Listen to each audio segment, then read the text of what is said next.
Oke, kembali lagi di channel saya ya. Makasih buat kalian yang sudah menonton video ini. Belakangan ini ramai sekali karena ada kabar Kaisang anak Jokowi Widodo maju ke Pilgub DKI jadi wakil ya. Wah, ini pasti banyak sekali yang ngomen langsung ya, dinasti dan banyak sekali pasti bilang wah yang nggak terima ya gitu ya. Wah, kita lihat ya gimana pembahasan opung akan terkait hal ini.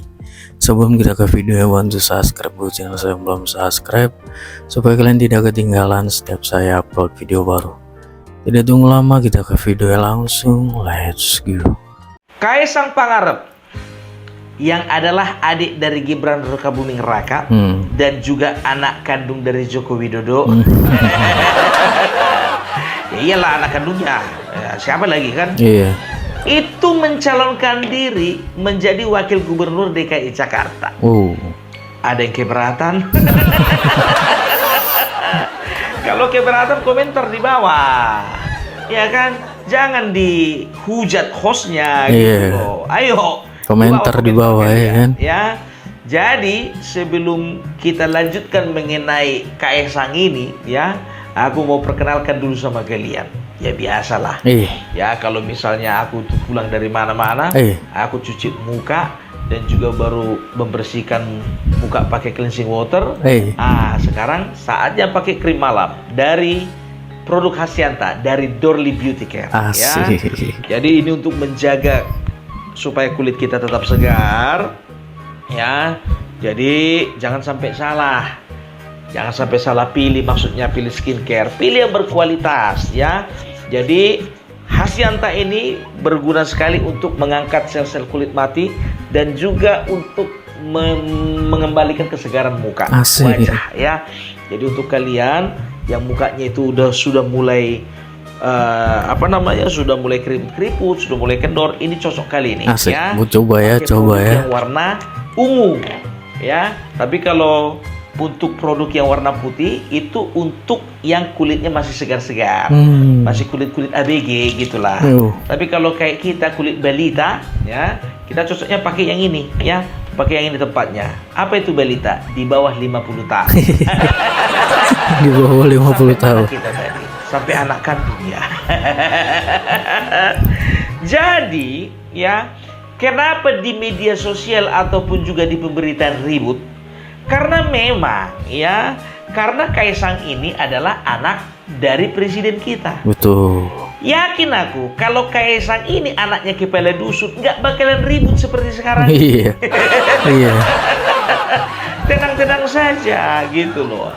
Jadi kenapa bisa mencuat ke permukaan berita-berita nggak enak ini ya? Awalnya dasarnya dari ini ya. Ketua Umum Partai Garuda ya, yang bernama Ahmad ya, Ahmad Ridho Supana itu menyatakan bahwasannya Indonesia ini sudah bisa lah, daerah-daerah itu sudah bisa lah dipimpin oleh pemimpin-pemimpin muda. Betul. Karena apa? Zaman sekarang itu kita sudah bisa jumpai orang-orang muda yang berkualitas. Betul. Dan produktif. Harus tuh.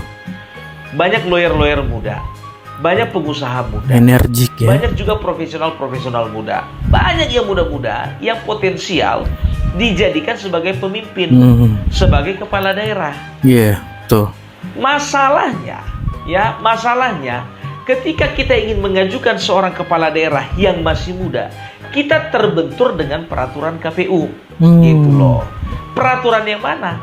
Kebetulan ya, keinginan dari, kita katakanlah dulu dari Partai Garuda ya, keinginan dari Partai Garuda untuk memajukan calon pemimpin muda ini terbentur dengan Undang-Undang Nomor 9 tahun 2020 gitu loh. Maka ya Ahmad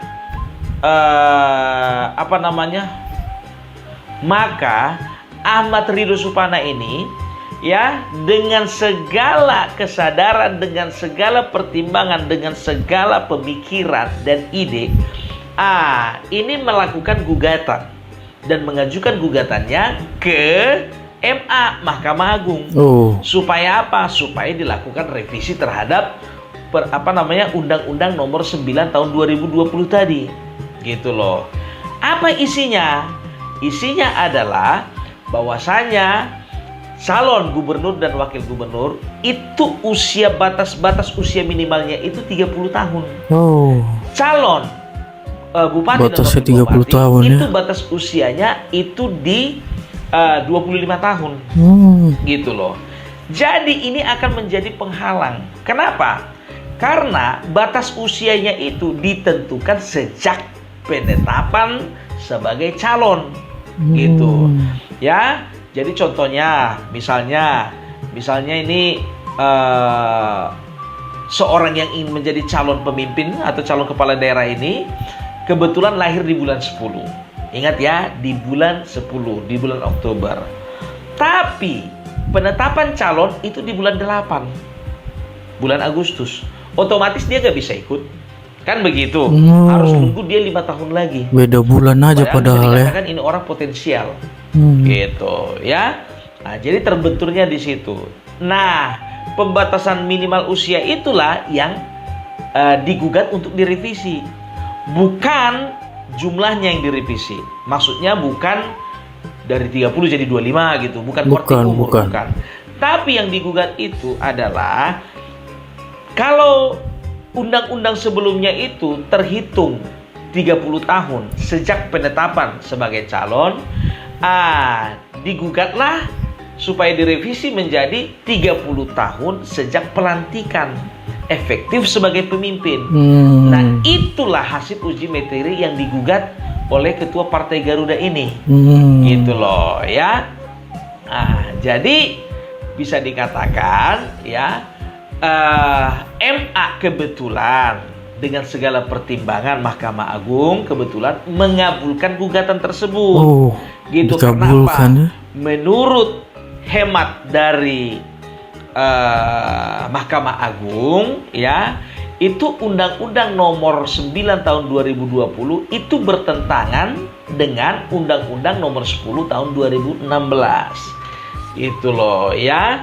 Dan juga definisi atas Undang-Undang tahun 2020 itu agak samar gitu. Jadi ya kalau bisa dipastikan supaya batas usia minimal itu jangan pas penetapan, tapi pada saat pelantikan. Karena sah tidaknya umur orang itu menjadi seorang pemimpin sebagai kepala daerah itu kan ya pas dilantiknya kan begitu dia.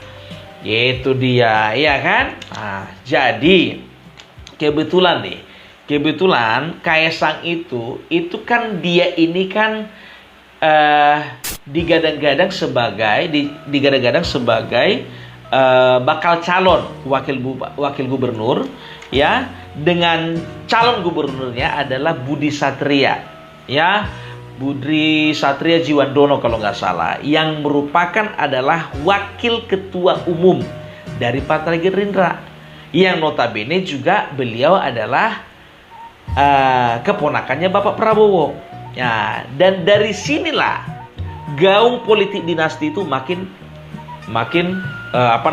keras gitu ya. Jadi kalau misalnya kita telaah dari segi hukum, dari segi undang-undang ya, karena kebetulan saja Partai Garuda itu yang mengajukan gugatan. Kalau misalnya anaknya Amin Rais itu mengajukan kepingin menjadi calon gubernur katakan, dan Partai Umat mengajukan gugatan, ya bisa saja ini juga terjadi hal yang sama, gitu loh. Bisa saja ini menjadi menjadi pertimbangan MA untuk mengajukan kepada KPU untuk membatalkan undang-undang tersebut, gitu loh. Khusus untuk mengenai batas usia minimal. Jadi jangan karena partainya apa, calonnya siapa, karena semua berhak untuk mengajukan gugatan. Gitu. Oppo Parbela berhak nggak untuk mengajukan gugatan? Bisa saja, gitu kan? Nah, itu dari segi hukum dan dari segi undang-undangnya lah dulu. Sekarang kita tanggapi dulu respon masyarakat. Ya, masyarakat ini ada terpecah menjadi 3 ini. Yang pertama memang mengatakan bahwasanya jangan biarkan politik dinasti. Itu dia. Itu yang pertama, ya.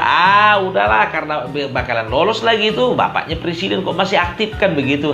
Bakalan lolos kok itu, ponakan presiden kok itu nanti. Karena ponakannya Bapak Prabowo kan. Jadi yang pertama itu masyarakat yang apatis. Udahlah biarkan aja lah itu. Kan begitu. Baru yang kedua golongan masyarakat yang mendukung, ya kan? Kenapa rupanya? Apa salahnya kalau yang muda berkarya? Kan begitu, ya kan? Itu dia. Jadi ada yang menolak, ada yang tidak menolak, menerima gitu loh, menerima hasil keputusan dari MA tersebut. Dan golongan masyarakat yang ketiga itu adalah golongan masyarakat yang mengatakan bahwasanya iya, kami dulu dukung Prabowo. Karena apa? Karena ada Gibran di situ. Kami dukung 02 karena ada Prabowo, bukan karena Gibrannya, kan begitu. Tapi ya jangan dipaksakan dulu. Itu golongan yang ketiga, ya. Terlalu menolak tidak, terlalu menerima tidak, gitu. Kalau Bung Parabella posisinya di mana? Kalau aku secara jujur, aku berada di tengah-tengah itu, gitu loh. Golongan yang ketiga ini, ya kan? Ya nggak usah terlalu terburu-buru lah, ya. Karena memang sebagian masyarakat ini kemarin itu terluka hatinya, karena memang dinamika yang terjadi pada saat Pilpres kemarin gitu loh. Belum sembuh lukanya, belum sembuh. Sakit tapi tak berdarah, itulah dulu apanya, ya kan? Karena apa? Karena masyarakat DKI Jakarta ini bisa dikatakan masyarakat yang kompleks gitu loh. Nggak semuanya sama pemikirannya, nggak semuanya ada yang kompleks lah pokoknya, ya. Berlatar belakang pendidikannya juga kompleks, latar belakang ekonominya juga kompleks, latar belakang suku tempat asal tinggalnya juga kompleks, kan begitu. Jadi memang rumit dan juga cenderung menjadi pusat perhatian nih. Karena apa? Biasanya gubernur DKI itu dikatakan presiden kedua, ya kan? Karena apa? Ya karena memang DKI Jakarta itu kan saat ini kan masih ibu kota negara Republik Indonesia, gitu. Jadi itu respon dari masyarakat. Sah-sah saja. Ingat ya, host di sini berusaha untuk netral. Aku tidak men-endorse apapun kecuali skincare. Ya, itu dia. Sekarang ya, kita berbicara tentang peluangnya Kaisang. Kira-kira gimana? Kok bisa seburu-buru itu? Yang pertama, ya karena memang beliau adalah ketua umum. Sayang kalau tidak dimanfaatkan, kan begitu, ya kan? Baru yang kedua, yang menggandengnya pun juga dari Partai Gerindra, yang notabene adalah partai nomor 3 perolehan suara di DKI Jakarta. Karena Gerindra itu dapat 12,68%, ya. Nomor satunya Golkar, nomor 2-nya itu PDIP, ya. Baru nomor 3-nya itu Gerindra, ya. Terus kalau digabung dengan suaranya Kaisang itu PSI itu lumayan loh, 7,68%. Jadi kalau digabung itu hampir mendekati 20%, gitu ya. Belum lagi kalau sempat ada partai-partai pendukung lainnya.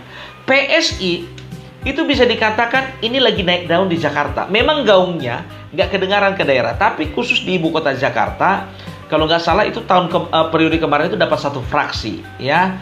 Sekarang itu posisinya PSI itu melampaui posisi dari PAN, Demokrat, Perindo, dan P3. Gitu loh. Iya. Jadi kalau bisa dikatakan kansnya besar, peluangnya besar. Gitu. Makanya peluang inilah yang ditangkap oleh kaum milenial. Gitu. Tapi kita kembali lagi, kan tidak semua pemilih itu berasal dari kaum milenial. Ya, karena dari kaum yang tua pun juga ada. Gitu dia, kaum dewasa juga ada. Jadi kita lihat saja perkembangannya nanti bagaimana, ya. Jadi kalau misalnya kalian keberatan, ya terserah. Kalian setuju, ya terserah. Kalau Opung di mana, Pung? Posisinya sekarang itu? Ya kalau aku posisinya di situ tadi lah. Ya, kemarin aku memang memegang Prabowo dan juga Mas Gibran. Tapi kalau untuk sekarang, untuk Kaisang kayaknya ntar dulu aja deh, gitu loh, ya kan? Bukan masalah politik dinasti politik, bukan ke situ larinya, gitu ya. Jadi kita juga harus menanggapi segala sesuatunya dengan cermat dan cerdas gitu. Terus kalau ditanya, Pung, jadi kalau Opung gimana kira-kira? Siapa yang Opung pilih? Siapa yang Opung dukung nanti ya? Kalau aku jujur aja, yang kudukung itu Egy Sujana. Supaya dia tunjukkan bagaimana cara memimpin Jakarta yang baik dan benar. Kan dia kan selama ini kan pede, percaya diri bahwasannya dia dan golongannya itu mampu memimpin Jakarta. Kan begitu ya, kita tunjukkan, kita kasihlah peluang sama dia. Kenapa rupanya? Ya kalau aku sih nggak susah-susah, nggak pikir panjang. Karena apa? Karena aku juga nggak akan milih. Kalaupun ada apa-apa sama warga Jakarta, kan kalian yang menanggung, bukan aku. Tapi itulah dia, siapapun yang terpilih nanti, ingat ya, jangan ada lagi yang demo ya. Jangan ada demo, jangan ada teriak curang-curang, dan jangan ada lagi jangan lagi ada statement-statement yang tidak mempercayai lembaga survei. Karena percuma, namanya lembaga survei ya itu biasanya akurat. Akurasinya itu mendekati 99,9%, biar tahu kalian. Nah itu dia ya. Pokoknya ya, selamat untuk kalian semua anak-anak muda, karena sudah lahir pemimpin muda yang akan memimpin kota Jakarta. Oke? Dan juga selamat untuk pendukungnya Anies, untuk pendukungnya Ahmad Saroni, untuk pendukungnya Ridwan Kamil. Ayo kita sama-sama dorong supaya calon kita sama-sama bersaing, sama-sama bertempur di DKI 2024. Oke? Salam Parabela, salam NKRI, NKRI harga mati. Oke, itu dia video dari Opung ya. Wah, dapat pencerahan juga ya, dapat kabar baru juga kita. Kaisang maju dan Partai Garuda menggugat supaya undang-undangnya diubah sedikit ya, dari pendaftaran ke pelantikan gitu ya, usia 30 tahunnya ya.